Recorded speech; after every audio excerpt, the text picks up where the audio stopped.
Dans cette vidéo, je t'explique ce qu'est devenu le minage de crypto-monnaies, en particulier le minage de garage. Donc c'est une vidéo qui est dédiée au spec mining. Je vais tout expliquer. C'est parti!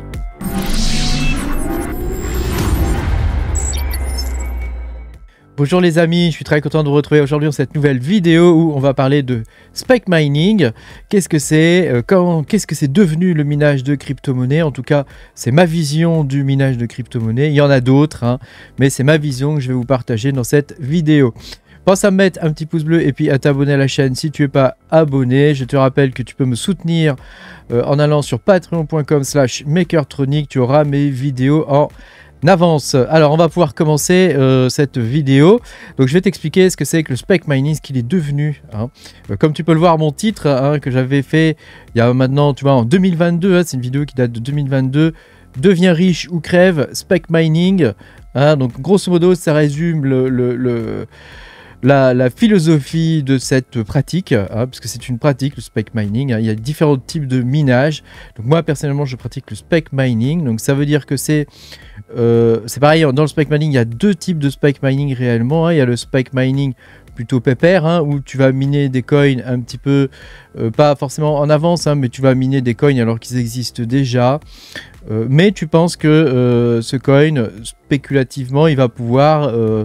son prix va pouvoir augmenter fortement dans l'avenir. Donc je te prends l'exemple d'Alephium. C'est typiquement le projet de ce type-là, c'est-à-dire que tu as pu miner sur la durée en attendant une hausse du marché pour pouvoir vendre tes coins. Donc ça, c'est le premier type de spec mining.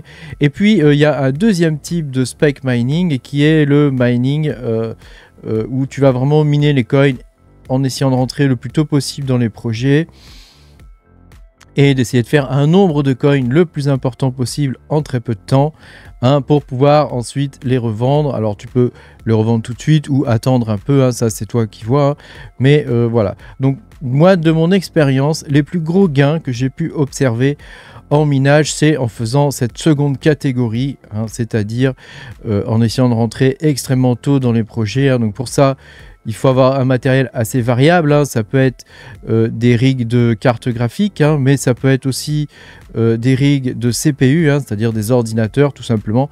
Des ordinateurs sans carte graphique, sans rien, juste le processeur, en gros processeur et mémoire. Voilà. Donc du coup, tu vois, ça te permet de rentrer extrêmement tôt dans certains projets. Donc je vais te donner des chiffres. Je vais te donner des chiffres pour que tu puisses te rendre compte. Par exemple, Alephium, si tu l'avais miné très tôt, tu aurais pu miner à peu près 10 000 Alephium assez rapidement, et tu aurais pu faire à peu près dans les 25-30K si tu l'avais vendu en ce moment. C'est un exemple. Par exemple, Kaspa, si tu l'avais miné assez tôt, tu aurais pu miner 1 million de coins par exemple, et à l'heure, au jour d'aujourd'hui, ça vaut 175 000 $. Tu vois, donc ça, ce sont des exemples. Tout ça, je te donne avec la capacité de ma ferme. Donc c'est pas forcément ce que j'ai gagné parce que moi, je suis mauvais en vente. Donc moi, je vends pas forcément au bon moment. Par exemple, Kaspa, je l'ai vendu beaucoup trop tôt. Alephium, pareil, je l'ai vendu beaucoup trop tôt. Donc j'ai pas fait 25 000 $ sur Alephium, j'en ai fait moins. Kaspa, c'est pareil, j'en ai fait beaucoup moins. J'ai pas fait 175 000 $ sur Kaspa. Neoxa, par exemple, tu aurais pu miner 1,2 million de coins si tu l'avais miné dès le départ. C'est un projet qui intéressait personne, qui pourtant avait des fondamentaux qui étaient sympas, avec un narratif intéressant. Tu aurais pu gagner 20-25K. Si tu l'avais vendu dans ces eaux-là. Donc c'est à peu près ce que j'ai gagné moi sur Neoxa. Voilà, par exemple, Radiant, si tu l'avais miné dès le départ, quand ma vidéo est sortie, ou peut-être même un peu avant, tu aurais pu gagner 1 million de coins et tu aurais pu le vendre à peu près dans les 10K. 10 000 $. Donc voilà. Donc là, je te donne des exemples. Le Dinex, c'est pareil. Le Carlsen, qui cette année nous a vraiment gâté. Si tu l'avais miné dès le départ, tu aurais pu miner à peu près 350 000 à 500 000 coins et gagner entre 30 000 et 50 000 $ à peu près. Moi, c'est environ ce que j'ai gagné. Je me suis fait voler derrière. En tout cas une partie, malheureusement, donc je ne les ai plus, mais voilà, c'est ce que tu aurais pu gagner sur le Carlsen. Voilà. Donc je te donne des chiffres pour que tu puisses te rendre compte de ce que c'est réellement que le spec mining. Ça peut être extrêmement lucratif, mais c'est aussi pas dénué de risque, dans le sens où tu vas miner toutes sortes de cochonneries, toutes sortes de coins. Des fois, tu mines un truc, tu sais même pas ce que c'est. Voilà, tu vas aussi miner des coins qui n'ont aucun avenir. Hein, donc, tu vas dépenser de l'électricité pour rien. Hein, donc voilà, c'est grosso modo ce que ça peut donner en termes de chiffres, le spike mining, pour que tu puisses te représenter grosso modo ce que c'est. Et tout ça avec un investissement qui n'est pas si énorme que ça en termes de matériel. Hein. Voilà, moi j'ai 10 machines à base de processeurs, j'ai 10 machines CPU, hein, donc ça représente à peu près 4 ou 5 000 euros. Hein, en termes d'investissement. Et puis j'ai 2 rigs, hein, j'en avais 3 auparavant, j'en ai 2, je suis en train de remonter un 3e rig à base de Nvidia, de GPU, de Nvidia 4000, hein, donc je vais vous faire des vidéos hein, d'ailleurs sur le sujet, hein, et histoire d'avoir une force de frappe quand même assez correcte, hein, parce qu'il y a encore pas mal de cartes graphiques en circulation, hein, donc bon, ça c'est malheureusement, voilà, c'est comme ça. Donc évidemment les sites comme Hashrate.no qui te donnent une rentabilité immédiate sont intéressants dans le sens où ça va te permettre d'attendre. Hein, ça va te permettre d'attendre les bons coins, les bonnes opportunités. Hein, parce que là, ce sont ça, hein, c'est des opportunités. Voilà. Mais c'est pas ça qui va te rendre riche. Hein, et c'est pas ça non plus qui va amortir ton matériel si tu achètes des rigs. Hein, donc ces sites-là sont très bien dans l'absolu. Mais voilà, ça te donne une idée au jour le jour de la rentabilité d'un coin, mais voilà, on n'est plus à l'époque de Ethereum, hein, où il y avait une rentabilité de 15, 20, 100 balles par jour, hein. Là on est plus une rentabilité de 1 dollar pour 16 cartes graphiques à peu près, hein. Donc c'est nul, hein, faut dire ce qui est, c'est franchement nul, donc c'est pas comme ça qu'il faut miner. Hein, c'est pas comme ça qu'il faut miner, hein, il faut essayer de rentrer le plus tôt possible dans les projets, et donc pour ça il faut être au courant hein, des projets, il faut se renseigner, avoir une communauté aussi qui te remonte les projets intéressants, hein, parce que si chacun mine les trucs dans son coin, voilà, hein, personne peut en profiter. Hein. Sur le Carlsen, tu vois, on a été quand même relativement nombreux à pouvoir en profiter. Voilà, le Pyrrhine, c'est pareil, hein, le Pyrrhine, moi j'avais miné, je sais plus, 17 000 ou 20 000 coins, je crois, dans le Pyrrhine. Enfin voilà, il y en avait pour 4 ou 5 000 dollars, hein, le Pyrrhine, hein, à peu près. Hein, voilà. Donc tu vois, c'est comme ça que j'envisage moi le mining, et c'est comme ça que je vois l'aspect lucratif. Hein. Alors vous allez me dire, ouais, il y a des chiffres qui sont vraiment gros. Donc oui, effectivement, on peut gagner pas mal d'argent dans le mining si tu arrives à choper les projets à temps et si tu arrives à les vendre à un bon prix. Hein. Ça fait beaucoup de si. Tu as compris que pour arriver à faire ça, c'est plutôt rare. Hein, ça n'arrive pas tous les jours. Hein, dans l'année, tu vas avoir 2 ou 3 coins, des fois un coin intéressant, vraiment, qui va te rapporter pas mal. Et tous les autres vont te rapporter un peu, 200 dollars, 500 dollars par-ci, 300 dollars par-là. Voilà. Et puis, tu as des coins aussi d'attente hein, qui ne sont pas listés sur ces sites-là, hein, comme Cubic par exemple, hein, où je gagne à peu près entre 300 et 400 dollars à peu près par semaine. Voilà, donc ça fait dans les 1200, 1300 dollars par mois à peu près avec ce que j'ai comme matériel. Hein. C'est ce que je mine actuellement en termes de coins d'attente. Je mine aussi du Zephyr de façon spéculative en attendant que son cours augmente. Donc je ne vends pas mes Zephyr, je les conserve en attendant que son cours augmente parce que je pense que le projet a du potentiel. Donc tu auras compris, il y a vraiment deux grands types de spike mining. Il y a le spike mining où tu te dis, tiens, je vais miner ce coin qui existe déjà, qui n'est pas nouveau, hein, qui existe déjà. Donc, c'est par exemple, si tu vas voir Alephium, hein, si tu regardes sa courbe, tu pouvais faire du spike mining sur toute cette durée-là. Hein, donc, tu as eu le temps hein, quand même. Hein, tu as eu le temps hein, avant que le coin explose. Alors, donc, tu vois, malgré qu'il était presque à 1 dollar, hein, il me semble, hein, 58 centimes. 58 centimes. Hein, tu vois, il est remonté petit à petit parce que les fondamentaux du projet sont bons et aussi que la communauté derrière ce projet pousse le projet en avant. Et ça, c'est une des grandes forces des coins en Proof of Work. Hein, c'est qu'ils ont une forte communauté de mineurs qui ont intérêt à ce que le projet soit connu. Hein. C'est normal, hein, tout ça c'est un peu du business hein, quelque part, hein, donc même pour les investisseurs, de savoir qu'il y a une forte communauté derrière de mineurs qui ont intérêt à ce que le coin soit connu, c'est quand même plutôt sécurisant hein. Parce que d'un côté, eux, ça leur amène des bénéfices. De l'autre côté, aux investisseurs qui achètent ces coins-là, ça leur permet de savoir qu'il y a une communauté derrière qui va pousser le coin, hein, et qui va se développer avec de la chance, hein.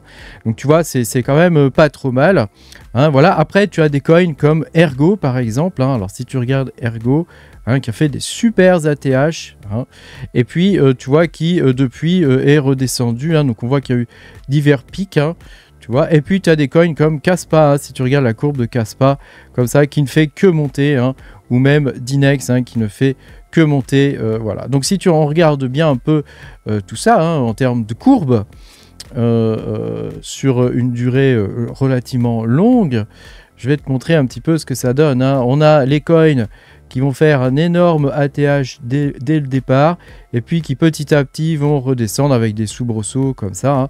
Comme par exemple Ergo, tu vois ici, hein, donc ça serait par exemple Ergo, tu vois. Alors évidemment, on en est là à Ergo, mais c'est pas dit que demain Ergo ne fasse pas ça, parce que je vais te montrer. Par exemple, Alephium, c'est ce qu'il a fait, hein. Il y a eu un gros ATH au début, calme plat, et un second ATH beaucoup plus fort, parce que les fondamentaux du projet sont bons et que la communauté derrière pousse le coin. Donc il est fort probable qu'Ergo, par exemple, nous fasse la même chose, c'est-à-dire une courbe comme ça, hein, sachant que en plus les coins sont vraiment de plus en plus rares à miner, hein. Donc ça pourrait, spéculativement, ça peut être intéressant, par exemple, actuellement, de miner de l'Ergo, puisqu'on est à peu près dans cette période-là, hein, tu vois. Voilà, ça c'est un premier truc. Et puis tu as eu d'autres courbes aussi, hein, je vais te montrer, comme Kaspa par exemple, qui fait ça. Kaspa fait ça. Voilà, ça c'est Kaspa. Donc ça continue de monter encore et encore, ça continue de monter tout le temps, hein. On a aussi Dinex, hein, qui est comme ça. Alors Dinex c'est un petit peu moins flagrant, mais on est sur une courbe du même type, hein, tu vois, ça monte, ça monte, ça monte. Là on est arrivé à peu près à un palier, comme on a eu là déjà, hein. C'est normal, hein, il faut que ça respire, hein, mais comme tu peux le voir, ça fonctionne plutôt comme ça au niveau des courbes, hein.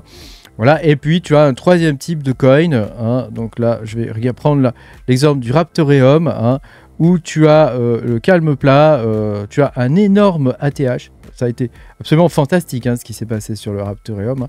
Tu as un énorme ATH et depuis c'est calme plat. Mais c'est pas dit qu'à un moment donné, tu vois, sur Raptoreum, on n'ait pas un second pic, hein, qui pourrait être intéressant. Après, il y a énormément de coins en circulation sur le Raptoreum. Donc là, tu vois, en termes de spec mining, je serais un petit peu plus circonspect, hein, mais ça reste un projet qui est quand même très intéressant.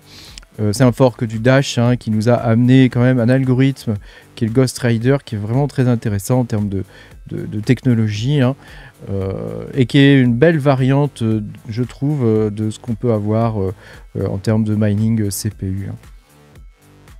Voilà, donc tu vois, pour résumer, hein, le spec mining aujourd'hui, hein, ça consiste en deux choses, hein. Ça consiste en miner des coins un petit peu comme tu pourrais le faire sur Ergo en ce moment ici, tu vois, pour essayer de profiter peut-être qu'à un moment donné, ce coin va faire un second ATH, hein.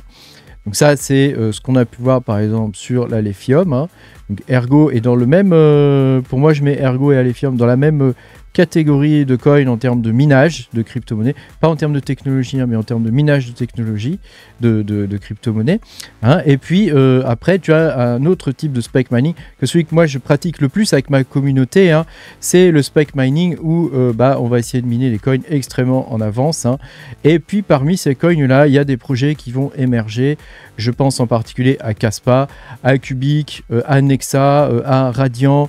Voilà, il y en a eu pas mal, hein, comme ça, hein, qui sont sortis un petit peu de nulle part, hein, après la catastrophe qu'il y a eu pour nous les mineurs avec Ethereum, hein.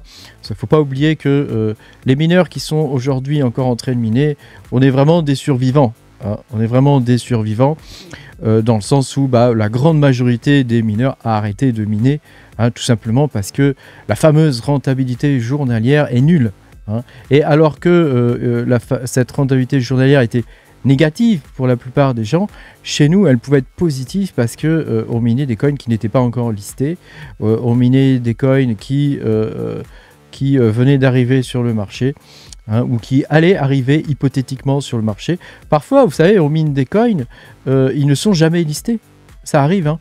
Ça arrive. Et pourtant, il peut y avoir des bons développeurs derrière. Il peut y avoir même une team, etc. Donc c'est vraiment... Parfois, c'est vraiment la roulette russe, hein, faut dire ce qui est. Hein. C'est vraiment un petit peu au petit bonheur la chance. Hein. Et puis, par exemple, tu peux miner des projets comme Caspa, où au départ, c'est extrêmement mal expliqué ce que c'est. Le site web est très mal fait. Le tout début de Caspa, c'était comme ça. Hein. Il n'y avait pas grand-chose sur le site internet. Hein. Et puis, tu vas le miner. Et puis, tu vas te rendre compte que le projet est vachement bien, en fait. Et que, voilà, bah, finalement, tu n'aurais peut-être pas dû tout vendre. Finalement, hein, en y réfléchissant. Voilà, je voulais te partager un petit peu cette philosophie et cette pratique qu'est le minage de crypto-monnaies de garage, hein, que moi j'appelle le spec mining. Hein, je voulais te partager ça pour que tu puisses comprendre déjà les enjeux, hein, les gains qu'il peut y avoir, les risques aussi qui sont associés. Hein, il peut y avoir des risques d'incendie, des faits que tu payes l'électricité pour miner des trucs qui valent rien, tu vois, des choses comme ça, quoi. Hein. Voilà. Merci beaucoup d'avoir regardé cette vidéo. N'hésite pas, toi, à me dire ce que tu penses de tout ça. Hein. Et puis à partager la vidéo hein, si l'envie t'en prend. Pense à me mettre un petit pouce bleu et puis à t'abonner à la chaîne si t'es pas abonné. Et puis moi, je te dis à bientôt hein, pour de nouvelles aventures. Salut!